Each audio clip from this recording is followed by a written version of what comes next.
Welcome back dears. എന്തൊക്കെയുണ്ട് വിശേഷങ്ങൾ? എല്ലാവർക്കും സുഖമെന്ന് വിശ്വസിക്കുന്നു. അപ്പോൾ യുദ്ധം നമ്മുടെ അടുക്കള വരെ എത്തിയില്ലേ? നമ്മുടെ വീടിന് ചുറ്റും ഇങ്ങനത്തെ പല കളറിലെ പൂക്കളാണിപ്പോൾ. അപ്പോൾ ഇനി എന്ത് ചെയ്യും? കുക്കിംഗ് ഗ്യാസ് കിട്ടിയില്ലെങ്കിൽ എന്ന് ഞാൻ ആലോചിക്കുകയാണ്. അടുപ്പ് കൂട്ടുന്നവരൊക്കെ പഴയ ആ ഒരു കാലത്തോട്ട് തിരിച്ചു പോയി കാണുമല്ലേ? ശരിക്കും അടുപ്പൊക്കെ ഓരോ വീടുകളിൽ ഇപ്പോൾ പൊളിച്ചു തുടങ്ങിയ സമയമായിരുന്നു. ഇനിയിപ്പോൾ എന്തായാലും അതിൻ്റെ ആവശ്യം വരുവേ. പിന്നെ ഇൻഡക്ഷൻ കുക്ക് ടോപ്പ് ഉണ്ട്, പക്ഷെ അതിനൊരു പരിചയമുണ്ട്. മാത്രമല്ല കറണ്ടും വേണമല്ലോ അതിന്. പണ്ട് കാലത്ത് നമ്മുടെ മണ്ണെണ്ണ സ്റ്റവ് ഒക്കെ ഇപ്പൊ ഞാൻ വീണ്ടും ഒന്ന് ഓർത്തെടുത്തു കേട്ടോ. ഈ യുദ്ധം എല്ലാരെയും ഒന്ന് പഴയ കാലത്തോട്ട് വിട്ടേക്കുക. ഇപ്പൊ നല്ല ഓറഞ്ച് ക്യാരറ്റിന്റെ സീസൺ ആട്ടോ. എപ്പോൾ പച്ചക്കറി വാങ്ങുകയാണെങ്കിലും ക്യാരറ്റ് വാങ്ങിക്കൊണ്ട് വരും. അപ്പോൾ കുറേ സ്റ്റോക്ക് ഉണ്ട് നമ്മുടെ വീട്ടിൽ. പിന്നെ ഇപ്പോഴത്തെ തക്കാളി നല്ലതാ. അപ്പോൾ ക്യാരറ്റിന്റെ കാര്യം ഞാൻ പറഞ്ഞല്ലോ, ഞാൻ കുറേ ഗ്രേറ്റ് ചെയ്ത് ശരിക്കും 1-2 മെഴുക്കുവരട്ടിക്ക് വേണ്ടി ഗ്രേറ്റ് ചെയ്തതായിരുന്നു.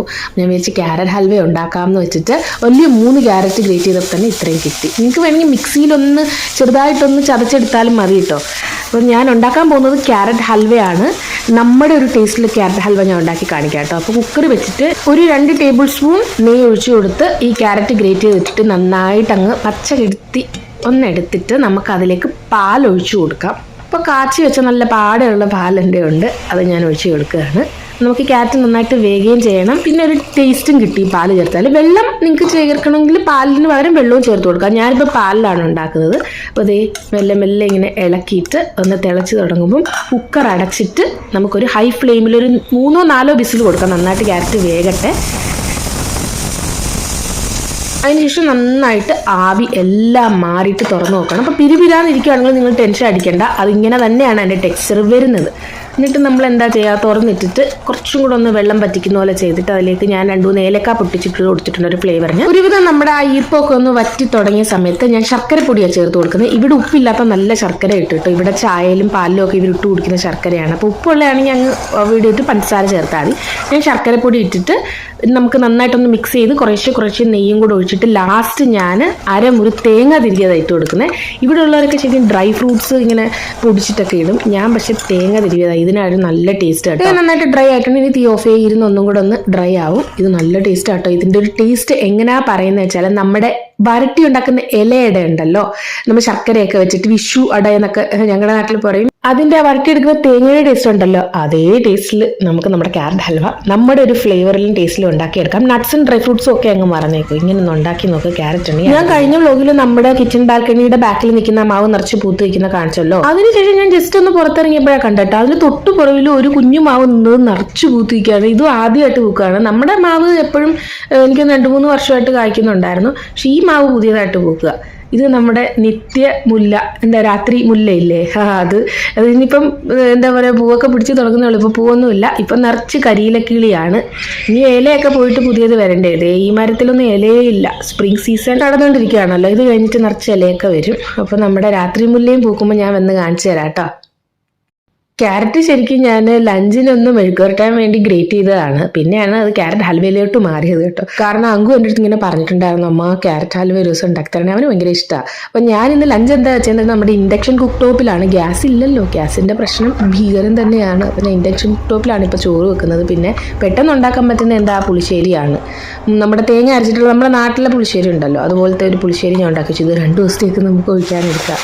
പിന്നെ ക്യാബേജ് സിമ്പിളായിട്ട് നമ്മുടെ ഒരു തോരൻ പോലെ, അതും മീനച്ചാറിൻ്റെ കാര്യം ഇത് 2 ദിവസം മുന്നേ ഞാൻ നാട്ടിൽ നിന്ന് വാങ്ങിച്ചത്. കണ്ണൂർ ഒരു വീട്ടിലുണ്ടാക്കുന്ന കേട്ടോ, ഫാത്തിമാസ് പിക്കിൾ എന്ന് പറഞ്ഞ് ഞാൻ ഇൻസ്റ്റാഗ്രാമിൽ കണ്ടിട്ട് അങ്ങനെ മെസ്സേജ് ഇട്ടിട്ട് പെട്ടെന്ന് വന്നു പോസ്റ്റൽ വഴി. നല്ല സൂപ്പർ പിക്കിളാണ്, അത് ഞാൻ കാണിച്ചു തരാവേ. അത് നല്ല പാക്കിംഗ് ഒക്കെ ആയിരുന്നു. ഞാൻ പറഞ്ഞ് ലീക്ക് ചെയ്യരുതേ, കാരണം ഇവിടെ ഈ മീനിൻ്റെ സ്മെല്ല് ഇവിടെ ഉള്ളവർക്ക് ഇഷ്ടപ്പെട്ടില്ലല്ലോ എന്ന് എനിക്ക് പേടിച്ചു. പക്ഷെ നന്നായിട്ട് പാക്ക് ചെയ്ത് തെർമോക്കോളൊക്കെ വെച്ചിട്ട് കിടിലമായിട്ട് പാക്ക് ചെയ്ത് പാവം അയച്ചു. നല്ല ടേസ്റ്റും ഉണ്ടായിരുന്നു. അതിൻ്റെ പേര് ഫാത്തിമാസ് പിക്കിൾ എന്നാണ്.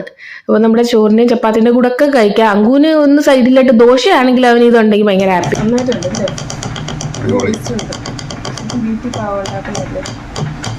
രാക്കെ ആദ്യം ടേസ്റ്റ് ചെയ്തിട്ട് അടിപൊളി എന്ന് പറഞ്ഞ്. 1/2 കിലോയാണ് ഞാൻ വാങ്ങിച്ചത്. പക്ഷേ സംഭവം നന്നായിട്ടുണ്ടായിരുന്നു. അവിടെ ചിക്കനും കാര്യങ്ങളും ഒക്കെ ഉണ്ട് കേട്ടോ. അപ്പോൾ ഞാൻ ജസ്റ്റ് ഒന്ന് വാങ്ങിച്ച് നോക്കിയപ്പോൾ തന്നെ എനിക്ക് ഒരുപാട് ഇഷ്ടപ്പെട്ടു. അങ്ങനെ ഞാൻ കലക്കുഞ്ഞോട് തോന്നുമ്പോൾ കലക്കുഞ്ഞുമ്പോൾ ചിക്കൻ അച്ചാറും ഡേറ്റ്സ് ആൻഡ് എനിക്കൊന്ന് ലെമൺ പിക്കിളും ഓർഡർ ചെയ്തു. കലക്കുഞ്ഞിക്ക് വരുന്നേ ഉള്ളൂ. ഡിന്നർ നമ്മൾ ഇന്ന് കോഫി ഹൗസിൽ പോവുകയാണ്. രാക്കെ ഓഫീസിൽ നിന്ന് വന്ന ഉടനെ ഞാൻ പറഞ്ഞു എന്തായാലും ഗ്യാസ് ഒന്നും ഇല്ലല്ലോ, എനിക്കിന്ന് കഷ്ടപ്പെടാനും വരൂ, നമുക്ക് കോഫി ഹൗസിലോട്ട് പോവാം. അങ്ങനെ ഡ്രസ്സ് പോലും ഊരിടാതെ പാവം വരിക. വന്ന് ഇരുന്ന് ഒരു ചായ ഇട്ട് കൊടുത്തു, ഒരു അരമണിക്കൂറൊന്നും ഇരുന്നു കേട്ടോ. എന്നിട്ട് ആ വേഷത്തിൽ തന്നെ ഞങ്ങൾ കോഫി ഹൗസിൽ NTPCയുടെ ടൗൺഷിപ്പ് ഞാൻ ഒരുപാട് വട്ടം കാണിച്ചിട്ടുണ്ടല്ലോ. ഗ്യാസും ലാഭിക്കാം, ജോലിയും ചെയ്യണ്ടല്ലോ. തട്ടുകട സെറ്റപ്പ് ഒക്കെ സൈഡിൽ ഇരിക്കുന്നു. പാവ് ഭാജി ഇതൊക്കെ ആയിരിക്കും. ഇത് എന്താ എന്റെ പേര് അല്ല മോനെ, ഗോൾഗപ്പെ.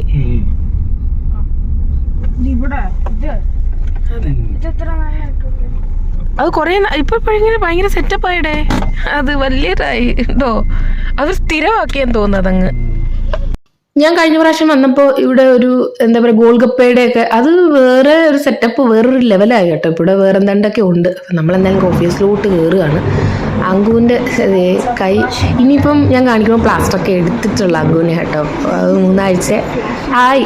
നമുക്ക് പോയി പ്ലാസ്റ്ററൊക്കെ ഒന്ന് ഊരണം. മിന്നുന്ന തിളങ്ങുന്ന ലൈറ്റ്.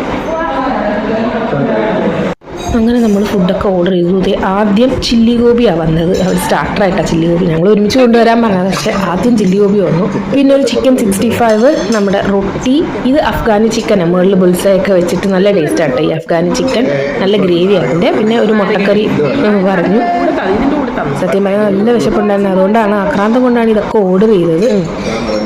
വന്ന് കയറിയപ്പോൾ തിരക്കൊന്നും ഉണ്ടായിരുന്നില്ല. പിന്നെ മെല്ലെ മെല്ലെ തിരക്ക് വരാൻ തുടങ്ങി. അപ്പോൾ ഞങ്ങൾ എന്തായാലും നല്ല വിശപ്പോടുകൂടി കഴിച്ചു തുടങ്ങി. ഇവിടുത്തെ റൊട്ടി നല്ല കേട്ടോ, നമ്മുടെ നാട്ടിലൊരു ടേസ്റ്റൊക്കെ വരും. നല്ല ബട്ടറൊക്കെ തേച്ചിട്ട് വലിയ ചപ്പാത്തിയാണ്. പിന്നെ ലാസ്റ്റ് ഒരു സ്വീറ്റ് ലൈമും അതും കഴിച്ചിട്ട് ബാക്കി കുറച്ച് ചിക്കനും റൊട്ടിയും വന്നത് ഞങ്ങൾ പറഞ്ഞു ഈ പാഴ്സൽ ചെയ്ത് തന്നോളാം, നാളെ മൈക്രോവേവിൽ വെച്ച് നമുക്ക് ചൂടാക്കി കഴിക്കാമല്ലോ എന്ന് വെച്ചിട്ട്. അങ്ങനെ ഭക്ഷണമൊക്കെ കഴിഞ്ഞ് നടക്കാൻ പറ്റാത്ത ഇര വിഴുങ്ങിയ പാമ്പുകളെ പോലെ ഞങ്ങൾ 3 പേരും. നല്ല രസമുണ്ട് കേട്ടോ കോഫി ഹൗസ്. ഇപ്പോൾ അവർ പുതിയതായിട്ടൊന്ന് മോഡിഫൈ ചെയ്തെടുത്തിട്ടുണ്ട്, കളറും കോമ്പിനേഷനും ഒക്കെ. അപ്പം അങ്കുവിൻ്റെ ഫിഷ് ടാങ്ക് അല്ലെങ്കിൽ അക്വേറിയം എപ്പോഴും വന്നാൽ ഇവിടെ വന്ന് അവനൊരു ഫോട്ടോ എടുത്തിട്ട് പോത്തോളൂ. ഇപ്പോൾ അവർ നല്ല രസമാക്കി ഇൻറ്റീരിയർ. നേരത്തെ ഇത്രയൊന്നും ഉണ്ടായിരുന്നില്ലല്ലോ. ഇപ്പം നല്ല ബ്ലൂ ഒരു തീമൊക്കെ ആയിട്ട്. അങ്ങനെ അങ്കു ഇറങ്ങുകയാണ്. പാഴ്സലും അവൻ മറ്റേ കൈ കൊണ്ട് പിടിച്ചു. ഗ്യാസ് ലാഭിക്കാൻ വേണ്ടിയൊന്നും അല്ല കേട്ടോ, ശരിക്കും എനിക്ക് മടിയായിരുന്നു ഇന്ന് ഉണ്ടാക്കാൻ. അങ്കുവിൻ്റെ നടത്തേനെ രാക്കെ ഓസ്ലർ വാക്കിംഗ് എന്നാണ് പറയുന്നത് കേട്ടോ. ഓസ്ലർ എന്നൊരു സിനിമ ഉണ്ടല്ലോ ജയറാമിൻ്റെ, അതിനകത്ത് ജയറാം നടക്കുന്ന ഒരു നടത്ത സ്റ്റൈലാണ് ചില സമയത്ത് അങ്കുവിന് വരുന്നത്. അങ്ങനെ ഞങ്ങൾ നമ്മുടെ കോഫി ഹൗസിൽ നിന്നും വീട്ടിലേക്ക് പോവാണ്. അങ്ങനെ യുദ്ധം നമ്മളെ എല്ലാം ബാധിച്ചല്ലേ. എല്ലാവരും ടേക്ക് കെയർ. പ്രാർത്ഥിക്കാൻ പെട്ടെന്ന് യുദ്ധം കഴിയട്ടെ എന്ന് ഒത്തിരി സ്നേഹത്തോടെ. Thank you so much. Bye bye dears.